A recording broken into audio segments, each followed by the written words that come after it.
Представа се гледа онака како што општо и здраворазумското налагање ни кажува, односно дека некој се потрудил, работел на тоа 2-3 месеци, па можеби повеќе, и тоа што го работел токму за публиката, и дека публиката треба да го цени тоа што е насцена и дека не треба да, како да кажам, не треба целото внимание да го свртува кон нив, со гледање во телефони, со гласно разговарање, со јадење,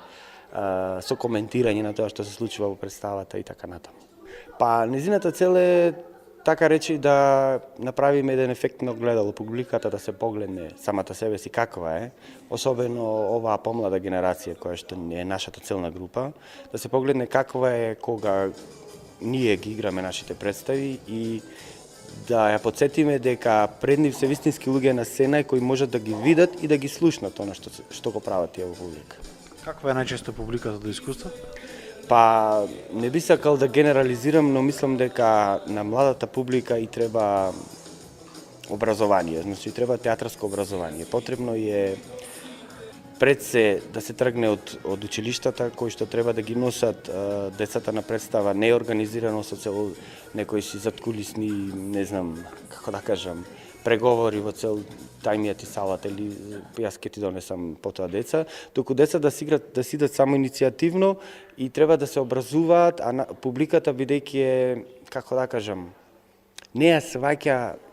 непосредноста на театарот. Театарот е непосредна уметност. Значи не е како филмот, не е како серијата, не е како тие YouTube видеа што ги гледаат да бидат посредни, туку пред нив се живи луѓе кои сега во овој момент го изведуваат тоа на сцена за нив.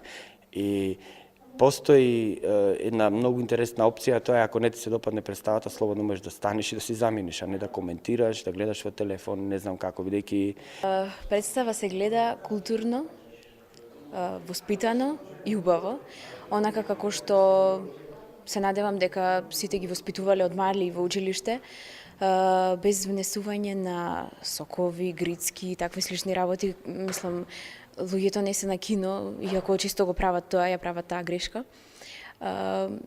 Представата е непосредна уметност, како што каже и нашиот ментор, и ние тоа треба премногу да го цениме, бидејќи една од највосвишените уметности кои што можат да се изведуваат, бидејќи актерите буквално душата си оставаат на сцената и покрај сета трема и покрај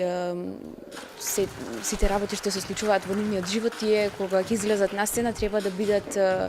во нивната улога, треба да се представат во најдобро светло пред публиката и затоа публиката треба да го оцени тоа до највисок степен што може.